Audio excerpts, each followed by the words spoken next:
Hello दोस्तों, मैं राधिका महेश्वरी अपने चैनल पर आपका स्वागत करती हूँ।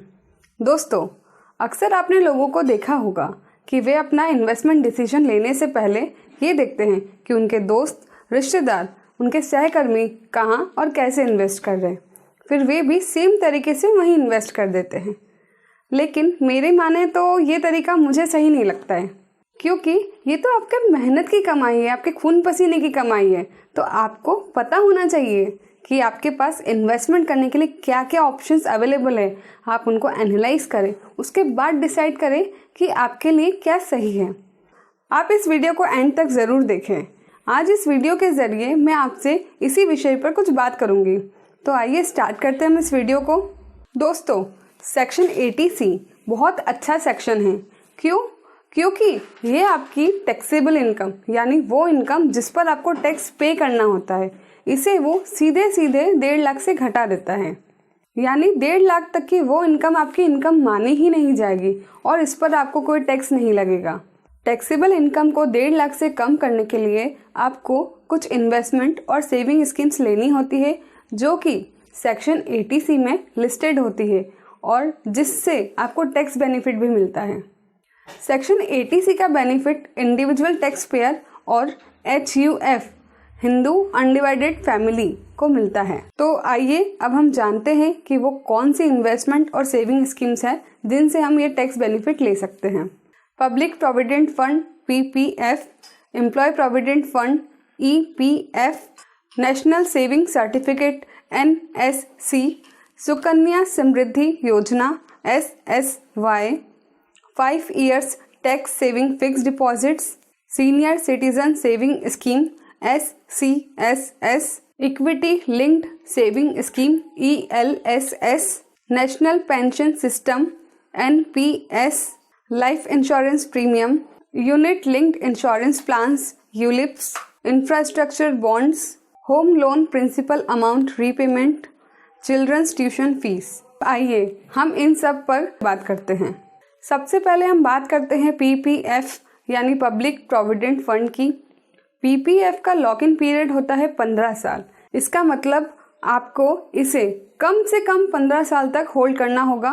साल भर में आप PPF में जो भी इन्वेस्टमेंट करते हैं वह टैक्स फ्री होगा। इसका मतलब उस अमाउंट पर कोई टैक्स नहीं लगेगा, उस पर मिलने वाला रिटर्न भी टैक्स फ्री होगा और जब लास्ट में आप इसे विड्रॉ करेंगे तब भी कोई टैक्स नहीं लगेगा। PPF को मोस्ट सिक्योर्ड इन्वेस्टमेंट माना जाता है, क्योंकि मान लीजिए आपके ऊपर कोई कोर्ट केस चल रहा है और कोर्ट आपकी पर्सनल एसेट्स को अटैच कर रही है, तब भी कोर्ट PPF को अटैच नहीं कर सकती है। इसका मतलब PPF में रखा हुआ आपका पैसा उसे कोई भी हाथ नहीं लगा सकता है। यह तो हो गई है PPF की बात। अब हम बात करते हैं EPF यानी एम्प्लॉय प्रोविडेंट फंड के बारे में। अगर आप सैलरीड एम्प्लॉय हैं तो आपका EPF कटता होगा और आपको ये पता होना चाहिए कि जो भी कंट्रीब्यूशन आप करते हैं EPF में, उसको आप क्लेम कर सकते हैं सेक्शन 80C में। EPF का लॉक इन पीरियड होता है 5 साल। EPF में जो भी रेगुलर कंट्रीब्यूशन जाता है उस पर कोई टैक्स नहीं लगेगा। क्यों? क्योंकि आपने इसे ऑलरेडी सेक्शन 80C में क्लेम कर लिया होगा। EPF पर मिलने वाले इंटरेस्ट पर कोई टैक्स नहीं लगेगा और जब आप फाइनली उसे विड्रॉ करेंगे तब भी उस अमाउंट पर कोई टैक्स नहीं लगेगा। अब हम बात करते हैं नेशनल सेविंग सर्टिफिकेट NSC की। यह एक गारंटीड इन्वेस्टमेंट स्कीम है जिसे आप किसी भी पोस्ट ऑफिस में ओपन करवा सकते हैं। इस पर मिलने वाला रिटर्न टैक्सेबल होता है, यानी इस पर जो भी आपको रिटर्न मिलेगा उस पे आपको टैक्स देना होगा। इसका लॉक इन पीरियड होता है 5 साल। आइए अब हम बात करते हैं सुकन्या समृद्धि योजना के बारे में। ये अकाउंट आप एक गर्ल चाइल्ड के लिए खुलवा सकते हैं। यह योजना आपकी बच्ची के बड़े होने पर उसकी एजुकेशन और शादी में होने वाले खर्चे को फंड करने के लिए बनाई गई है। इस योजना का लॉक इन पीरियड होता है 21 साल। इसका मतलब जब आपकी बच्ची की उम्र 21 साल हो जाएगी तब आप इस अमाउंट को विड्रॉ कर सकते हैं। इसमें एक कंडीशन और दी गई है कि जब आपकी बच्ची की उम्र 18 साल हो जाए तब अगर आप चाहें तो इसका 50% अमाउंट आप विड्रॉ कर सकते हैं। आप हर साल जितना भी इन्वेस्टमेंट सुकन्या समृद्धि योजना में करेंगे वह टैक्स फ्री होगा उस पर मिलने वाला रिटर्न भी टैक्स फ्री होगा और जब आखिरी में आप इसे विड्रॉ करेंगे तो उस पर भी कोई टैक्स नहीं लगेगा। नेक्स्ट अब हम बात करते हैं 5 years tax saving fix deposits की। जैसा कि नाम से ही समझ में आ रहा है कि ये वह बैंक डिपॉजिट है जिसका टेन्योर 5 साल होता है और जिसके ज़रिए आप एक फाइनेंशियल ईयर में 1.5 लाख तक का टैक्स सेव कर सकते हैं सेक्शन 80C में क्लेम करके। लेकिन इसके ऊपर मिलने वाला जो रिटर्न है वह टैक्सेबल है, इसका मतलब उस पर आपको टैक्स देना होगा। नेक्स्ट अब हम बात करते हैं सीनियर सिटीजन सेविंग स्कीम्स की। यह स्कीम उन सिटीजन्स के लिए है जिनकी उम्र 60 साल या उससे ज़्यादा होती है, पर अगर आप चाहें तो इसे और 3 साल के लिए बढ़वा सकते हैं। इस पर जो भी रिटर्न मिलेगा वह गारंटीड होता है। आइए अब हम बात करते हैं ELSS की, यानी इक्विटी लिंक्ड सेविंग स्कीम्स के बारे में। ELSS यह एक तरह का म्यूचुअल फंड्स है और इसमें इन्वेस्ट करने पर सरकार आपको टैक्स डिडक्शन देती है सेक्शन 80C में। हर साल आप इसमें जो भी इन्वेस्टमेंट करेंगे उसका डिडक्शन आपको सेक्शन 80C में मिल जाएगा। इस पर जो भी रिटर्न आप कमाएंगे सरकार उस पर भी आपसे कोई टैक्स नहीं लेगी, लेकिन जब आप फाइनली इसे विड्रॉ करेंगे तो यह पूरा अमाउंट आपकी इनकम मान लिया जाएगा और इस पर आपको टैक्स देना होगा। अब आप ये सोच रहे होंगे कि इस पर तो टैक्स देना पड़ रहा है, फिर भी ये स्कीम इतने फायदेमंद क्यों है? क्योंकि यह इक्विटी म्यूचुअल फंड्स है और इसमें आप ज़्यादा से ज़्यादा रिटर्न कमा सकते हैं। सेक्शन 80C में दिए गए सभी इन्वेस्टमेंट और सेविंग स्कीम्स में से सबसे ज़्यादा रिटर्न अगर आपको कोई कमा के देगा तो वो है ELSS और इसका जो लॉक इन पीरियड है वो भी सबसे कम है, 3 साल, सिर्फ 3 साल। तो इसका मतलब अगर आप अपने पैसे को ज़्यादा समय तक ब्लॉक नहीं करना चाहते और फिर भी आप सेक्शन 80C का डिडक्शन क्लेम करना चाहते हैं तो हाँ, आपके लिए ELSS सबसे अच्छा ऑप्शन है। अब हम बात करते हैं NPS की, यानी नेशनल पेंशन सिस्टम की। हर साल आप जो भी कंट्रीब्यूशन NPS में करते हैं उस पर कोई टैक्स नहीं लगेगा, क्योंकि आप इसे सेक्शन 80C में क्लेम कर सकते हैं। इस पर कमाने वाले रिटर्न पर भी आपको कोई टैक्स नहीं देना होगा और जब फाइनली आप इसे विड्रॉ करेंगे मैच्योरिटी पे तो उस पर भी कोई टैक्स नहीं लगेगा। लेकिन इसमें एक कंडीशन ज़रूर है, जब आप इसे विड्रॉ करने जाएंगे तो आप अधिकतम 60% ही विड्रॉ कर सकते हैं। बचा हुआ 40% का आपको एन्युटी खरीदनी पड़ेगी और फिर आपकी मंथली पेंशन स्टार्ट हो जाएगी। जो आपको मंथली पेंशन मिलेगी उस पर आपको टैक्स देना होगा। इस इन्वेस्टमेंट का एक और फायदा यह है कि इसमें आप एडिशनल 50,000 का डिडक्शन क्लेम कर सकते हैं सेक्शन 80CCD सबसेक्शन 1B में। तो ऐसे आपका टोटल रिडक्शन का अमाउंट हो जाता है अप टू 2 लाख। इसके सेक्शन 80CCD सबसेक्शन 2 में आप एम्प्लॉयर्स कंट्रीब्यूशन भी क्लेम कर सकते हैं up to 10% of your basic plus DA of wages. जी हाँ, NPS में आपका एम्प्लॉयर भी कंट्रीब्यूशन कर सकता है वॉलेंटरीली, मतलब अगर वो चाहे तो वो भी कंट्रीब्यूशन कर सकता है NPS में।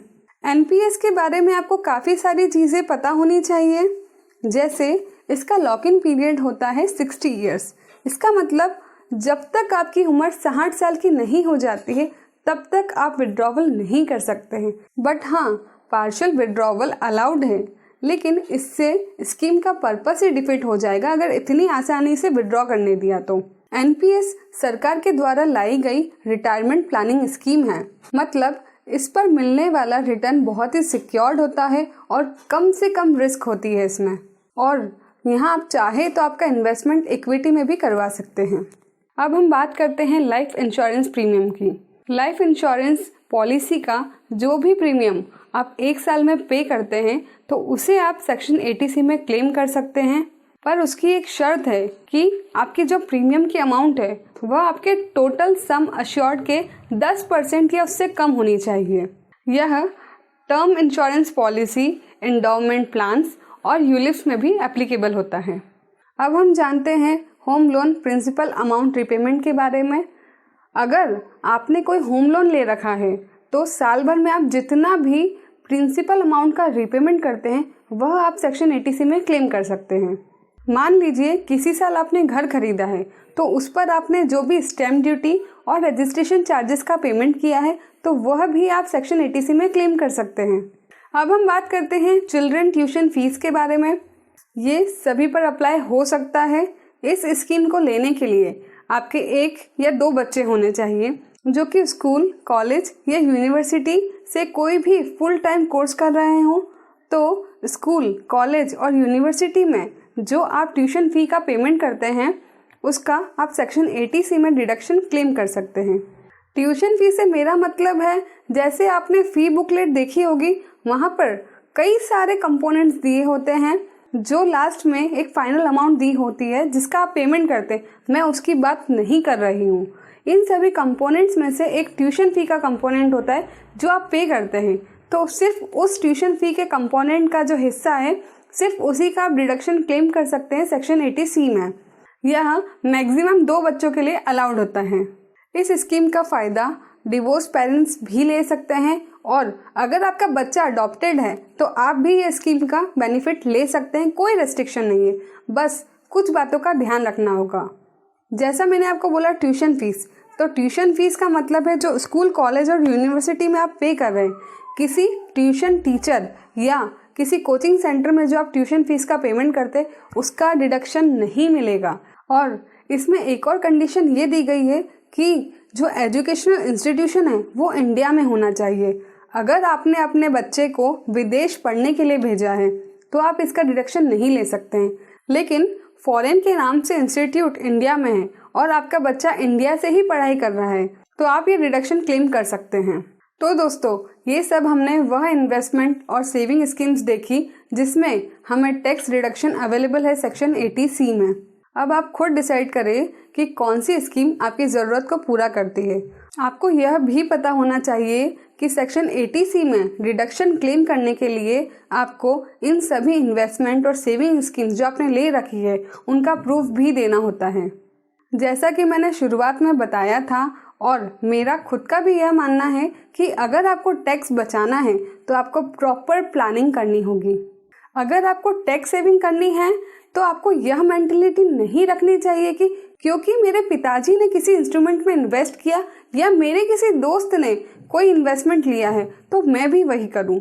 मेरा मतलब है कि अगर आप टैक्स बचाने के लिए कोई पॉलिसी ले रहे हैं तो रुक जाइए और सोचिए कि क्या आपको इसकी ज़रूरत है और फिर देखिए कि कौन सी स्कीम में आपको टैक्स बेनिफिट एडिशनली मिल रहा है और फिर लीजिए।